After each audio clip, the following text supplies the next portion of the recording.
Run it up, then run it back. Run it up, then run it back. Run it up, run it back. Run it up, then run it back.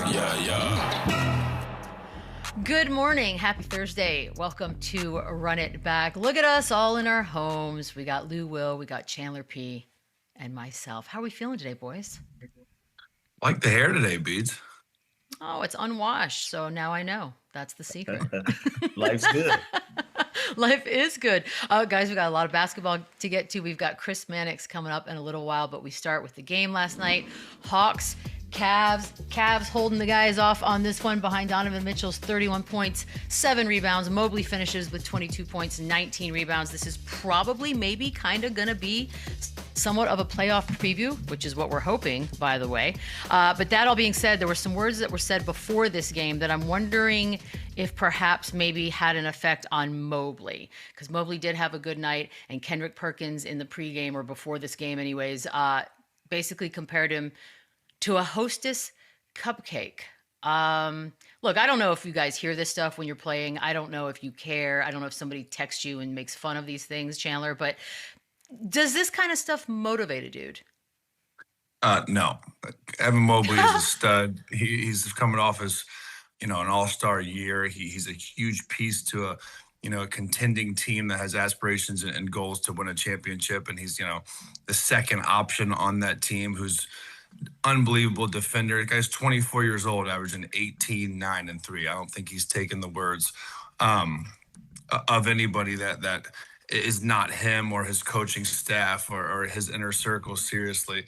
This guy's grinded his whole career. He's had a hell of a career so far. And I think the only issue with Evan Mobley is we just expect greatness. We see all the intangibles. We see the length. We see the athleticism. We saw the jump he made from 2 years ago to last year. And we almost thought there was a little bit more in there, which I still fully believe there is. But the dude's still having a great year. He's got a chance to, possibly sneak into an all-NBA team.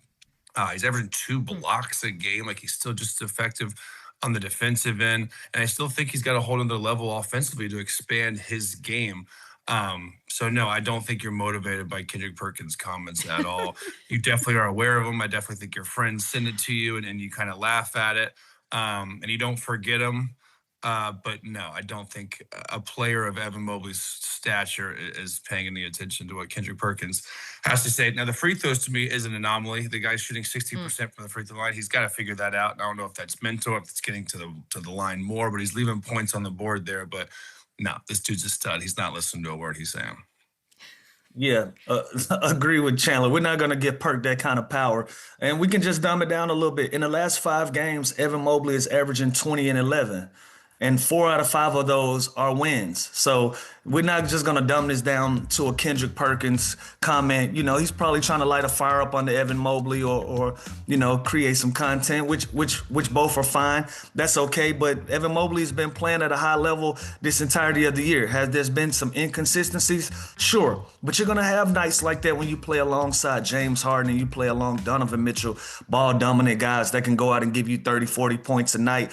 And they're going to have the ball in their hands, and it's up to them to create a lot of opportunities for you. You're going to have some off nights. But other than that, as the third option on this team, you're par for the course. You're doing everything that you're supposed to be doing in the position that you're in when you're playing against 2 all-star level guards like that. To have 20 or 11 and still be considered a third option, and you can even sprinkle in 2 or 3 assists a game as the 4 on this team.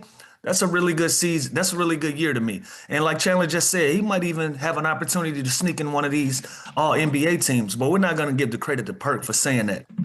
Evan Mobley has been playing well in the month of April to begin with. He finished off March just as good and had a big game at the end of the month with a 34. So, no, he's been playing well. Are there inconsistencies there? Sure, you can point those out. But he's been right there, 20-11 in the last 5. And that's not the reason that and Perk's not the reason because of that. So he's doing his thing. He's doing what he's supposed to be doing. And think about this. You mentioned it. He's playing with Donovan Mitchell, who's, by the way, watching last night's game. You forget how good this dude is, the shots he hits, how ball dominant he is. Then you add James Harden to the fold, who does the same thing. this kid's 24 years old. You're going to naturally see inconsistencies. You're going to naturally see kind of backseat offensively when you're playing with guards like those two that are so ball dominant, and so the usage rate is through the roof. And like you said, a lot of times his easy buckets are created by them. They're not going to showcase Evan Mobley on a team with Donovan Mitchell and James Harden and kind of give him the ball and play through him. That's not who he is yet. I think the potential is there, and I think he is talented enough to become a number one option on a really, really good team. But right now, this team is loaded, and that's why this team is dangerous. They go out and add a James Harden. They go on and add a Keon Ellis, Dennis Schroeder. I think they made the best moves at the deadline. They have depth. You now add Max Strus to the fold, so they get even more shooting, even though he's only played about 10 games this year. You got Jared Allen, who's his front court mate, who's altering shots, offensive rebounds, doing all the little things. Each night, something different for Evan Mobley is going to be called for, whether that's going through him the post, whether he's got a hot hand. He can easily go get you 30, 35, 40 points in a game, but that's not necessarily his role with this team, with those two guards that are so elite at playmaking and scoring. And we gotta set a standard as well, because what makes him soft? Like, what makes him soft? Because all of our bigs in the 4 and the 5 positions, they're all stretch 4s and 5s. They bring the ball up. They play on the perimeter. They're not necessarily post up guys. They play this unique European style of basketball, so to speak. So what makes him soft and doesn't make Wemby soft, or doesn't make Jokic soft and Sengun soft, and they all play the same style of basketball that the league has kind of formed your 4 to 5s to be in right now at this level. I'm just curious, like, what do you want him to do differently than we give the overseas guys the benefit of the doubt as not being soft? We call them skilled.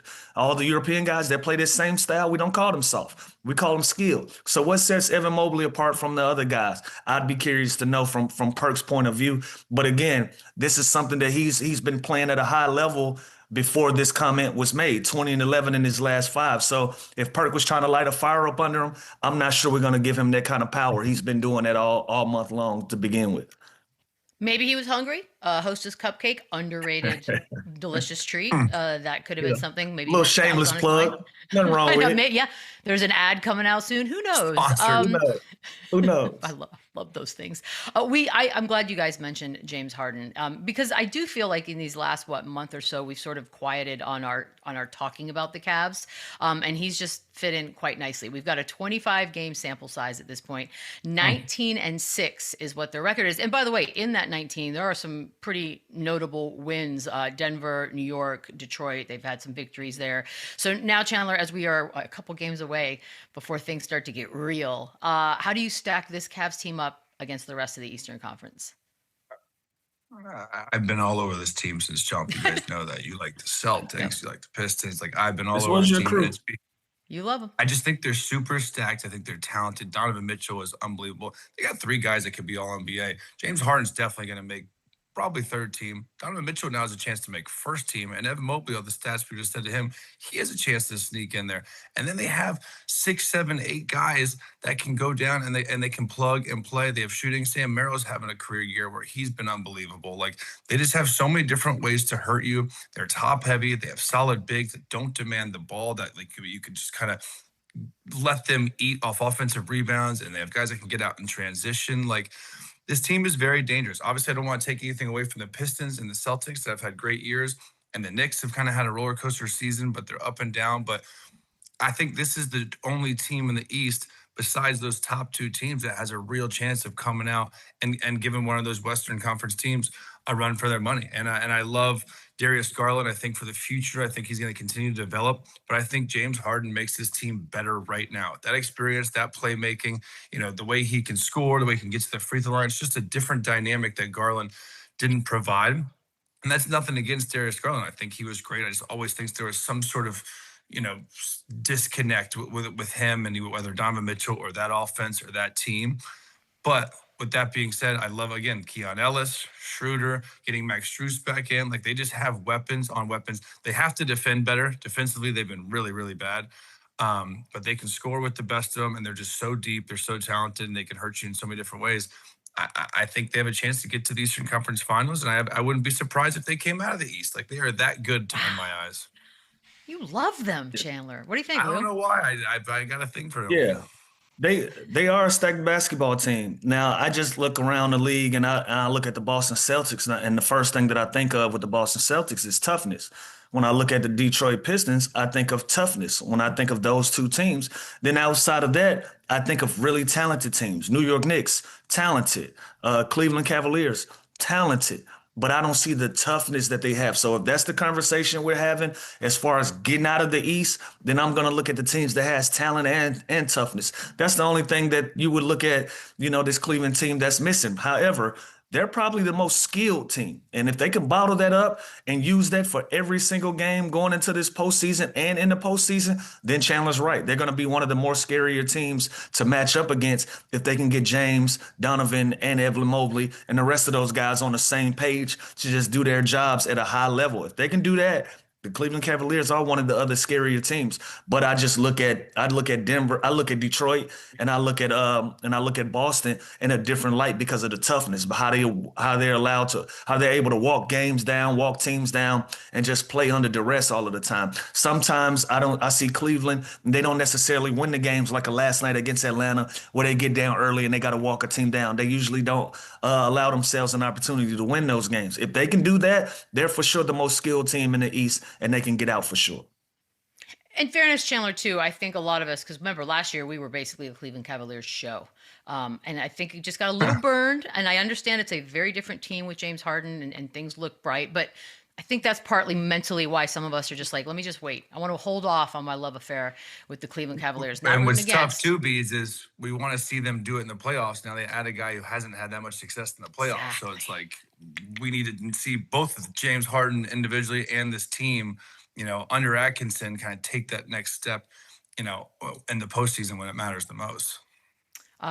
Speaking on, Mark Spears did a little interview with Mr. James Harden talking about these very playoff woes that he has seemed to suffer through his career, asking him if he's had the most postseason bad luck of any NBA player. And he said, probably. Lou, what do you make of that? What's the luck? Like, what's the bad? Know. Yeah, what's the bad luck? I don't know. I don't love the answer. I don't have a lot of context. I will say that first and foremost. But I had a coach that tell me, don't be lucky, be good.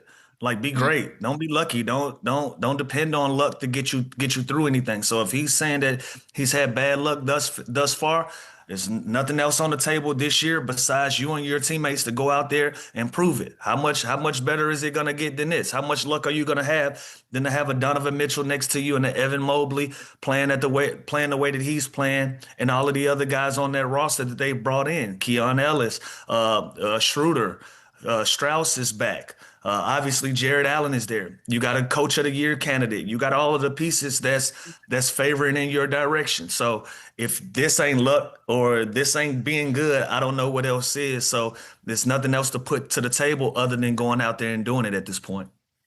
Yeah, he's had a tough go at it in the playoffs, and there's other guys too, like CP3. Also, he's had some bad beats, but.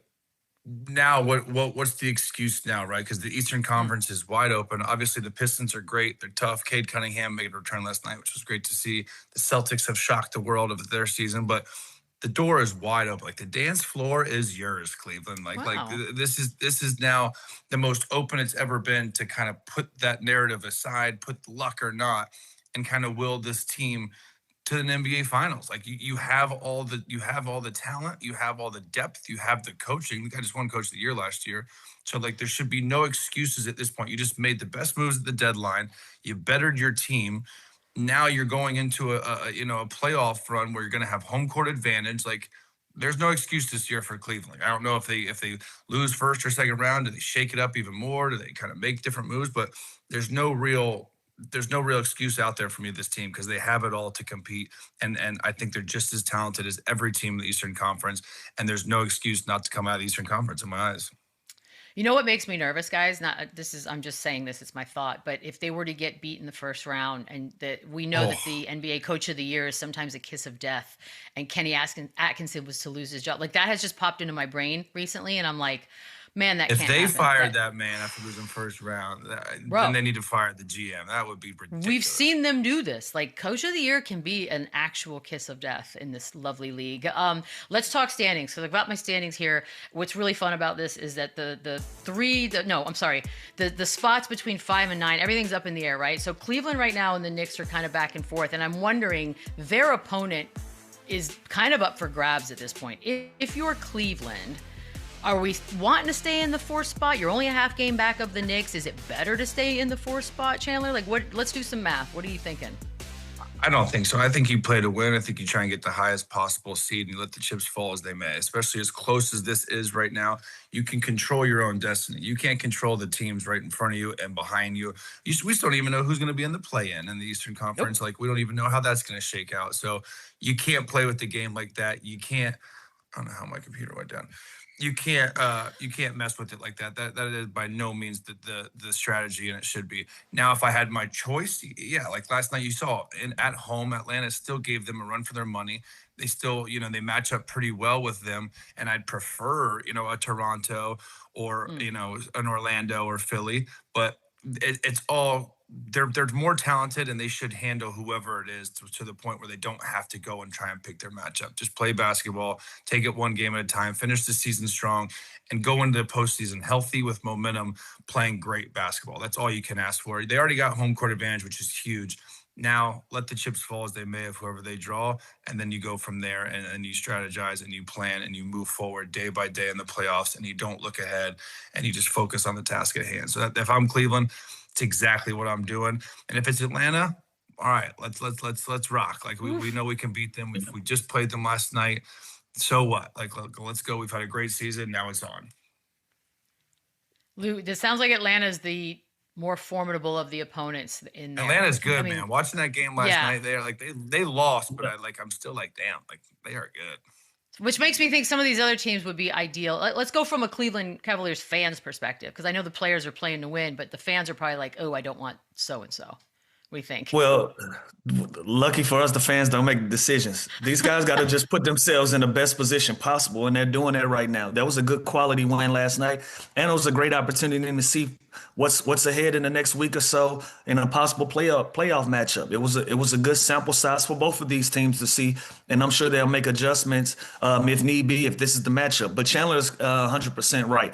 At this point of the season, with a couple of games left, you can't be playing chess. You got to be in the best position possible. You got to be playing the best basketball possible and making sure all engines are a go and we feel comfortable and we feel confident in the way that we're playing the game. We can't be looking around the league worried about matchups right now. We got to be worried about making sure we're playing the best brand of basketball we can possibly play, no matter who the matchup is. So if I'm Cleveland, that's the only thing I'm worried about. I'm looking forward. I'm looking at ourselves. I'm thinking about how we can get better. I can't peek around the corner or look behind my back trying to worry about who's going to be the matchup and see if I can rig it up. That's not the time right now. If you were going to do that, you should have did that last week or 2 weeks ago. Right now, everything is pretty much locked in. You got home court advantage. That should be the focus. That should be what you're most happy about, and live with the results or whichever way the season goes at this point. We had great news last night when we got the information. We knew Cade Cunningham is coming back, and he made his return. I know. I loved it. Against the Bucks, he missed the prior 11 due to that collapsed left lung. 10 assists in 26 minutes. Even if he does play these final 3, he still is going to fall short of the 65-game minimum rule. Look, guys. Damn shame. I'm angry about this. I actually feel like feel this is not okay. Now, if he does finish out the regular season, I can't imagine anyone has an issue with him filing for some extraordinary circumstance situation, just as Luka has because of the birth of his child. Chandler, this is bad. Like we knew it was coming, but now that we're here, it just feels gross. Dude had a collapsed lung. Like it's not like he's milking a hangnail or a migraine. Like come on. Like the guy was legitimately hurt and like hospitalized. Like you can't punish him for that, for having such an unbelievable season. Like this is a resume builder. This is a career defining year for him to say, I was first team All NBA. I was MVP of the National Basketball Association. Oh no, damn it. I was one game short. So my whole other 62 games just doesn't exist because of that. Like, it's not fair, it's not right. But again, we're beating a dead horse. They're gonna change it or not. Like, whatever. We can't do anything about it. But I'm just happy that the dude was back. He looks strong. He looks great. His team rallied around him. They put up 137 points on the board, and they look like they just picked up right where they were when they had him. And shout out to the other guys on this team, the Thompsons, the Harrises, the Jenkins. They held the fort down while he was out, and they played some really good basketball and got some really good opportunity and experience in different roles heading into the postseason. So they got the #1 seed. They got their #1 player back. Like, if I'm Detroit, I'm feeling really good this morning going into this part of the season. Yep. And if you're the NBA, this is your moment to address this and possibly change it or say, hey, extraordinary circumstances, we're going to look into this. This is your perfect opportunity. I don't think you get any flack from anybody around the league, fans, or anybody. I think you can look at it and say, Cade deserves to be in this conversation. Luka deserves to be in this conversation. I don't think there's a lot of people that's going to have a problem. So now, while you have the unique opportunity to say, hey, we're going to look into this, there's no better time than now. I would like to see a statement from Adam Silver say, hey, I understand what's going on. We're looking into it. We're trying to figure out the best way possible.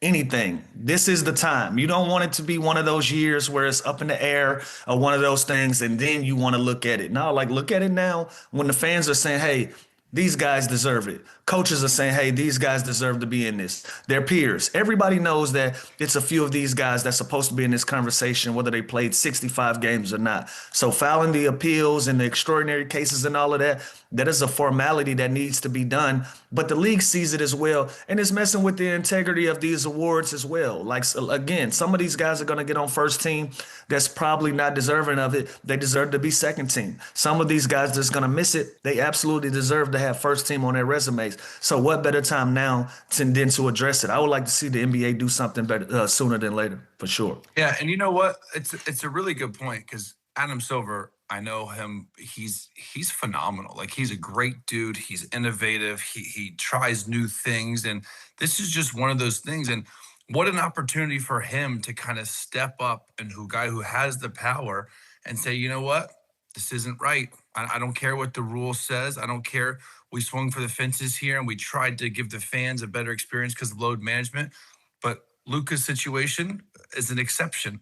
Cade Cunningham's situation is an exception. If SGA or like these guys with legitimately medical injuries, that's not why we implemented this rule. So I think it is a great opportunity for Adam Silver, who's been exceptional at doing this kind of stuff, trying new things to make the league better, has a real opportunity right now to step in and make this right, because this is not right. Cade Cunningham deserves to be first team All-NBA. Cade Cunningham deserves to be in the MVP running. They are the #1 seed. That team, the Detroit Pistons, are the #1 seed for 82 games. Is an extraordinary year, and we're going to take that away from him. Some rule that we tried and it didn't work, and then if they eventually switch it, does that mean he gets the awards that he was Right. should have deserved? Like, if I'm Cade Cunningham and you switch it like next year or the year after that, I'm more pissed that you did that after my career-defining season. So make it right. You have the power. He deserves to be. I don't think Donovan Mitchell, he's possibly going to be first team All-NBA now. I guarantee you he would totally understand if you said, nope, Cade Cunningham deserves this. He missed it by 1 or 2 games. I guarantee you he'd have no issue with that. You know what? I'm going to go out on a limb. I think they're going to fix it. I think they're going to make this right when it's all said and done. Because these are very, very extreme cases of people about to get screwed royally and shouldn't. So I'm going to say it. I think he's going to do what you just said, Chandler. Open ears, open eyes, very aware of the reality. I think that would make people respect him and like him so too. more. Like, there's right and there's wrong. And like, it's a pretty easy decision. All right, it's in the ether. It's going to happen. We are going to take a quick break. Our buddy, old pal, Chris MANNIX, back on the other side. We'll plug his brain and see what he thinks about all this. Maybe he's got a fix. I was just thinking, MANNIX, we need to get you a hype video like we do everybody else. Like, maybe you at a computer or like walking around courtside with your, like something that makes Chris MANNIX feel like Chris MANNIX. How you doing, buddy? We gotta put some fireworks on it. We gotta get it music. timed Some music. Can we give the guy a starting lineup, for God's sakes? Writers though are such nerds. Like, what? Like us at a laptop. Like, is that good enough for a hype? Yeah. Yeah, Watch with my music tweet. behind Here it? it comes. That's not bad either. And by the way, yes, this is Chris Mannix, Sports Illustrated, also host of Open Floor. Their NBA show does boxing as well, which we will get to at some point. I was just reminded because it just feels like an eternity. Like Jayson Tatum's been here all season long, but in fact he is not. And we had you on last literally 2 days before he made his return to the court. I know they play the Knicks tonight. It's been a heck of a story to sort of watch him come back. Like, what have you made, or what is your takeaway from what you've seen from Jayson Tatum this season? Yeah, I'm in New York actually for that game tonight. It's a can't miss for a lot of reasons. Obviously impactful when it comes to the standings, but Jayson Tatum returning to that floor where he had this injury roughly 10 months after it to play basketball is an incredible narrative. And I don't think that you can understate just how incredible this comeback has been for Jayson Tatum. Not only that he's able to get back on the floor, which we've seen guys do, whether it's Wesley Matthews or Kobe Bryant have come back a little bit faster, but we have never seen someone come back and play at this type of level. I said to somebody recently, like, I get those emails every week for NBA Players of the Week. You guys do too. It's usually like, oh, great, good for whoever for getting Player of the Week.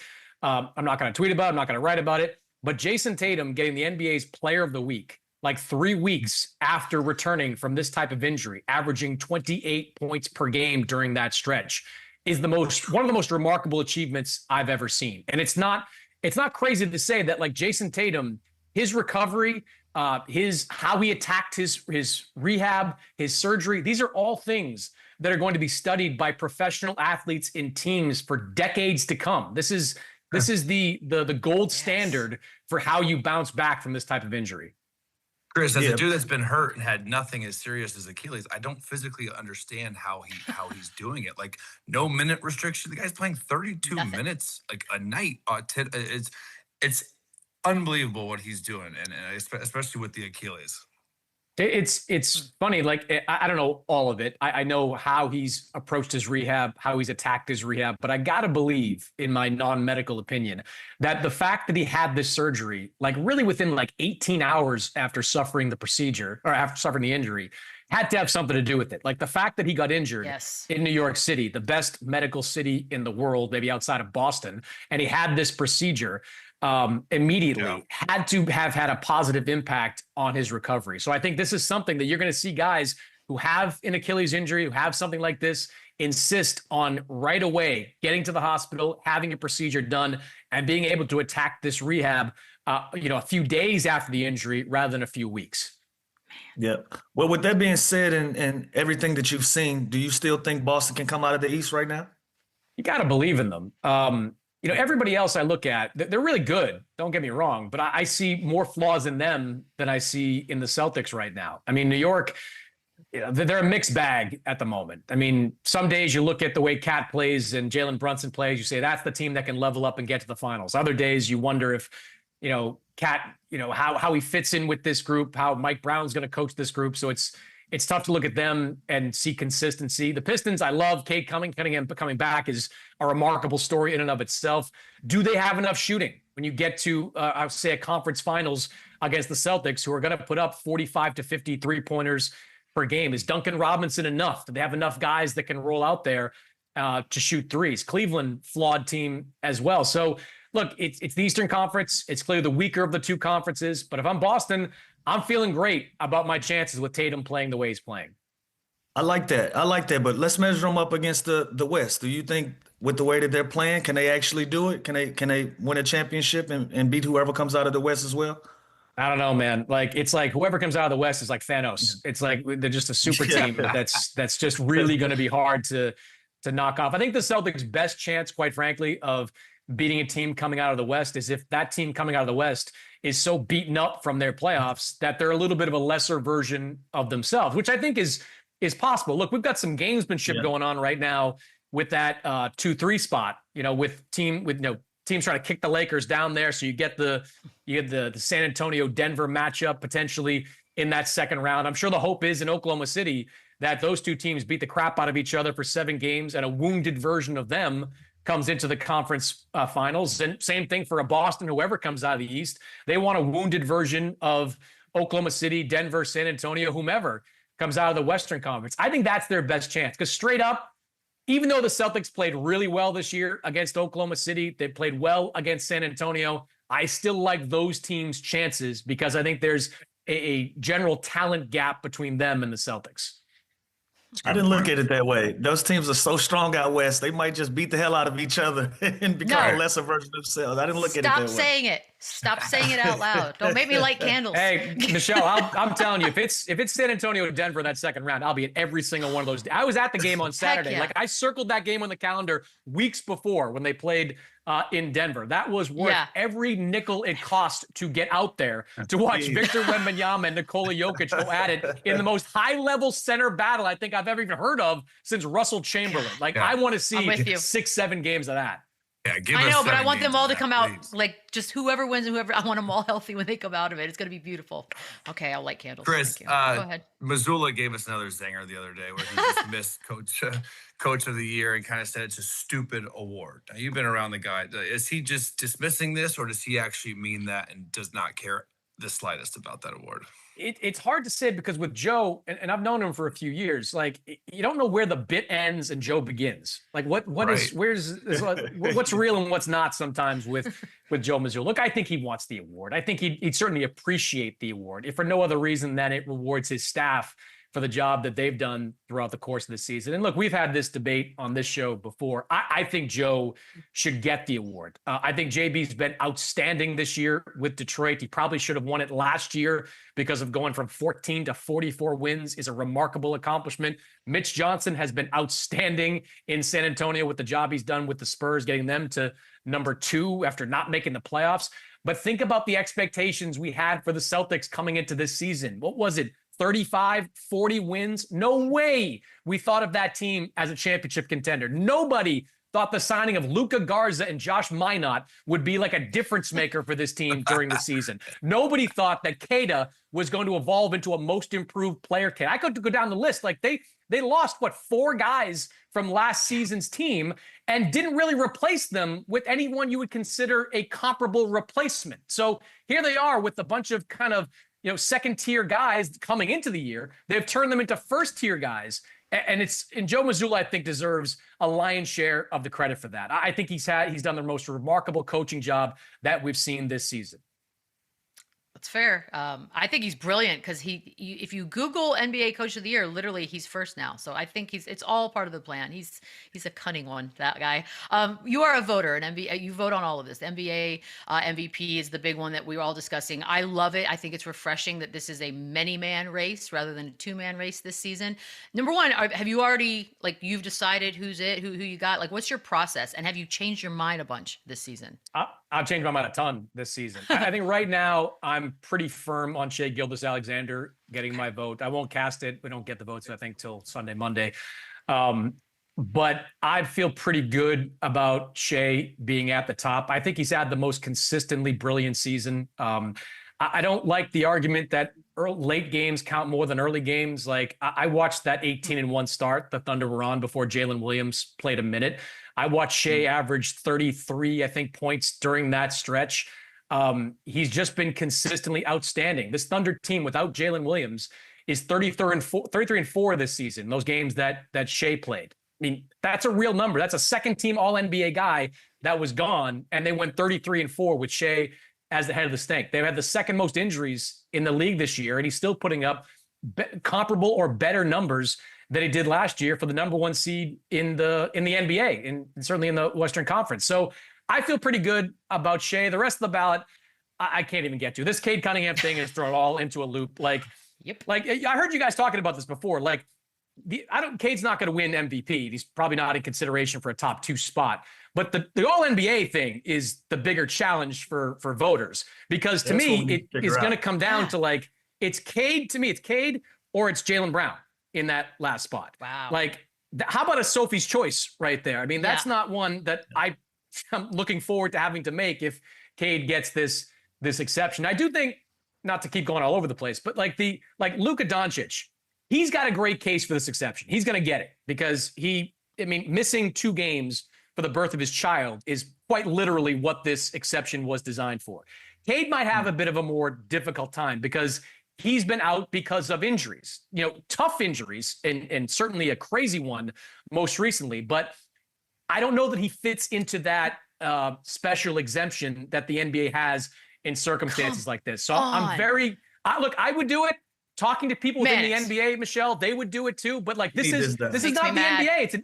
It's an independent arbitrator that decides all this. And this arbitrator could say it doesn't fit within your rule. So we're not going to make this exception. As a non-breeder, I have spent my entire professional career watching breeders get all kinds of exceptions, vacations, days off, what have you.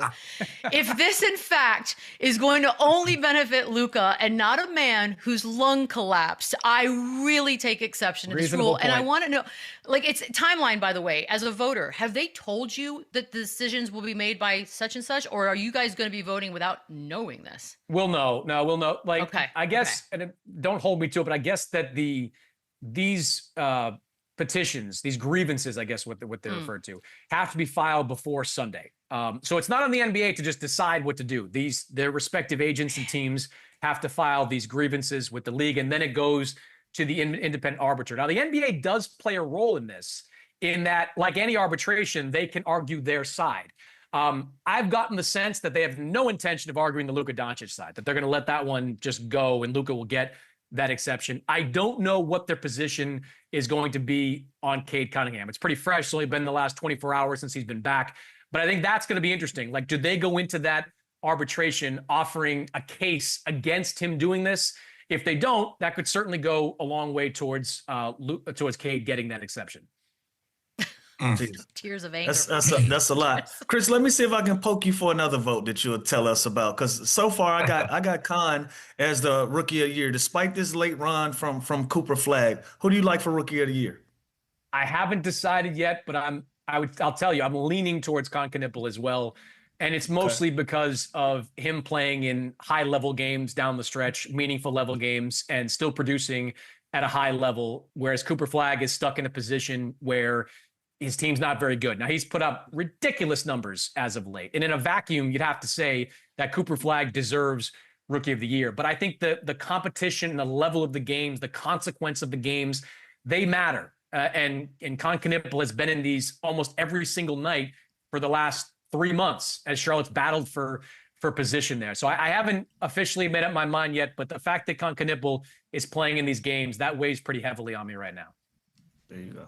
With you on that one. I'm going with Con on that one too. And Chris, you also said that the Mavs are targeting some pretty big name executives like Presti, Connolly, Stevens. Like, is this just a pipe dream delusional by a really rich owner, or is there any traction at all that this could possibly happen?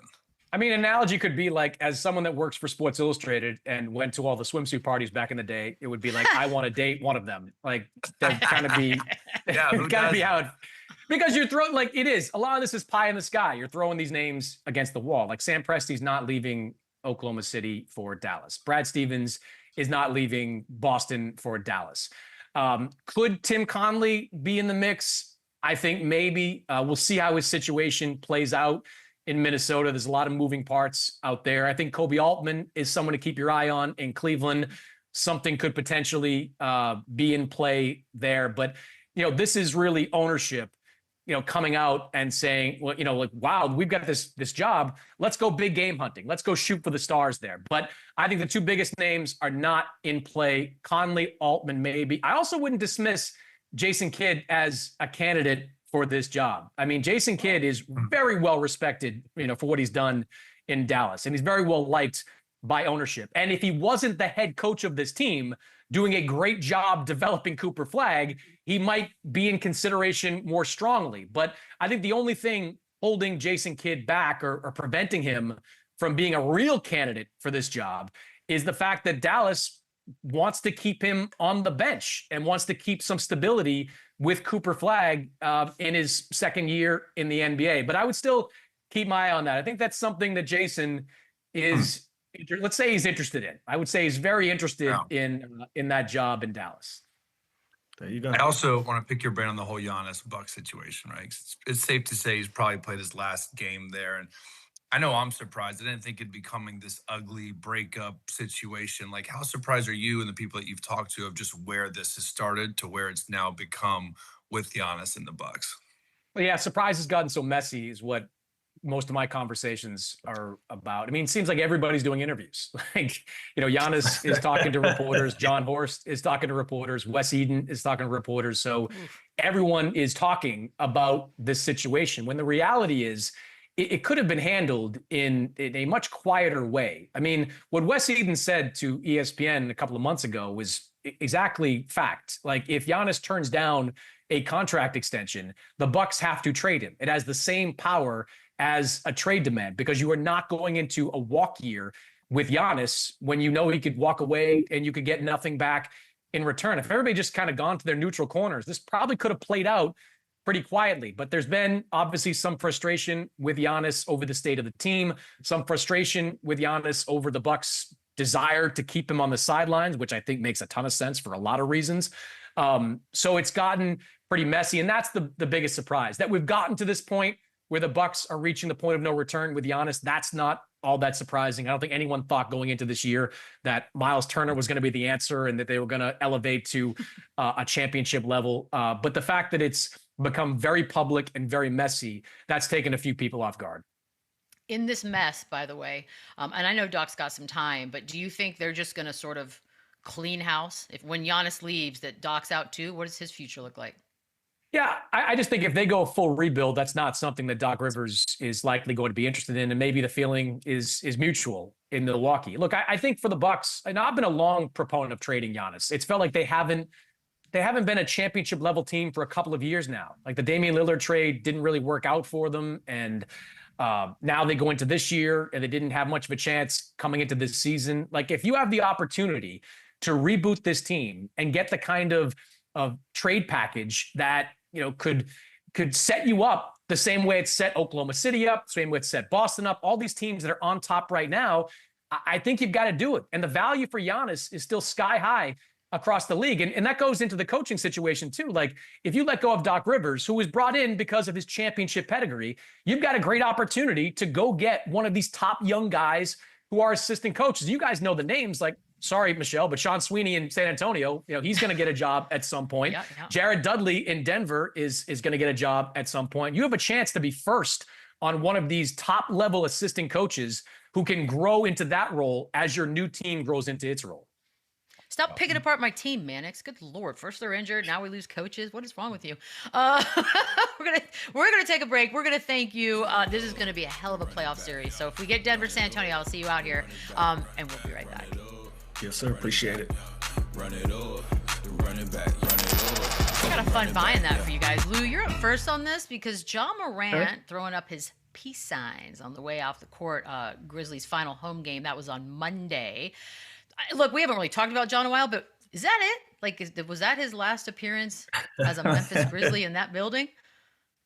Well, two things could be true. I think that was a genuine peace sign. Thank you for the year. Appreciate it. God bless and good night. I also think we've seen our last of Ja Morant in the Memphis Grizzlies jersey as well. We're going to be busy this summer with free agency and trades and all of those things, and especially with some of these young guys in the draft. We'll see how all of those things play out. But with that being said, I think you see a refresh and a restart with Ja Morant out in Memphis and possibly going somewhere else. So that's my vote. I'm buying. Peace. I love the peace. Peace. Yeah, is it this or This this? means I don't know. deuces, Lou. Deuces. This means see you never. I don't think this is a thank you to the crowd. I think this is my signing off. And I think with everything that's happened with him and his career, off the court, injuries, the turnover in Memphis while he's been there, haven't reached expectations of team success. Like, I would love to see John Morant in a different position. That's not just my history with Memphis. That's just, he is so talented. He is so good. And I think where their team's at right now, they're nowhere near contention. And I want to see John Morant playing an elite level that I know he's capable of, and a great system with a great organization and a great team that can contend for a championship, and see him do what he does best in the playoffs. So I think it's his last game as well. I'm with Lou on this one. I don't know where he'll go, but this summer, I think it's going to be one of the more exciting summers, just given all the big high-level star power names that we're going to see on the move. No A off lot of season turnover. in this league. Good Lord. We're going to take a quick break. A little more run it back on the other side, guys. We'll see you in a bit. Run it up, then run it back. You know what, Lou? We didn't really get to talk about the North Carolina hiring, the logical hiring of Michael Malone out of nowhere to be their new head coach. Now, he hasn't coached in the college ranks since 2001. But then again, they did hire Bill Belichick with a whopping 4-8 record. So talk to me. He's got to be better than Belichick, right? Got to be. I love it. I love it as a UNC fan growing up and seeing what Coach Malone has been able to accomplish at the NBA level. Like I love this hiring. And you talk about a guy who's used to dealing with kids with money, and that's not a thing. This is a great hire, and he's a championship caliber coach. He's been able to do it at the highest level. Now you take that experience to UNC, and you can implement a lot of those different teachings and philosophies with these young guys. I love it. They put some great building blocks together for these last few seasons. Didn't quite get over the hump with Coach Davis out there. Now you bring in Mike Malone. I love to see what the future holds for UNC. So I'm buying that he can possibly be more successful at UNC on a basketball side than UNC on the football side because of the pedigree and what they're known for at that university. Yeah, I think it's a great hire for North Carolina. I'm a huge Mike Malone fan. And if I'm a recruit or I'm a transfer, and I know that this guy just won a championship 3 years ago and coached Jokic and Jamal Murray and these guys, I know he knows what it takes to get me to the next level, to develop me into an NBA player. And that's the goal for every college kid, right? Is to get to the next level. So who better than Mike Malone, who's a championship coach, who's an absolute stud off the court? You got to imagine he's going to be a hell of a recruiter. His daughter's there. Like it all just makes sense. I'm a little thrown off why he wanted to do that, because I feel like there's going to be a lot of jobs opening up this summer in the NBA, and I think he'd have the pick of the litter of whatever he wanted. But UNC, there's a lot of tradition there, and that is a hell of a basketball collegiate program. And I do think he'll have a lot more success than Bill Belichick. Just like I said, getting recruits, getting transfers. Like, this guy knows what it takes. And I believe in Mike Malone, so I think it's a great hire for him. I just didn't think he was finished in the NBA, so. Same. He's a hard ass, so kids, don't get in there and be I like him on TV too. I love him on TV. I love He's Michael just Malone. a stud. Yeah, like I'm a huge fan. And I was shocked too. Shaq, by the way, said Steph Curry should be once and for all named amongst the greatest of the all-timers. That's with MJ, LeBron, and Kobe. Simply, Chandler, his impact of the game, like bigger than most, right? Yeah, it's crazy. I don't think he gets enough credit. Like, this guy changed the game. He changed the way the NBA is played. He changed the way kids all across the globe shoot and want to be Steph Curry. And it's the way he physically looks. It's almost like it's reachable in kids' eyes. Not that it is, because no one's ever done it and shot the way he has, but he is definitely one of the GOATs. He is the greatest shooter of all time. He's probably the greatest point guard of all time. That's another debate, but I agree with the big fella here. I think he belongs in that conversation. I think he belongs, at that table with our other, greatest of all times, because he is the greatest of all time at certain things. And we always say, like, he makes it attainable for kids his size, and like it's some type of slight. That's a compliment. That should be an added on thing. So he absolutely deserves to be in the GOAT conversation. He's in it for me, for sure. He's in it. I mean, we're the ones all having the conversation. He's in it. Boom, done. Sam Amick tomorrow. Have a great night and day. They run it back, yeah.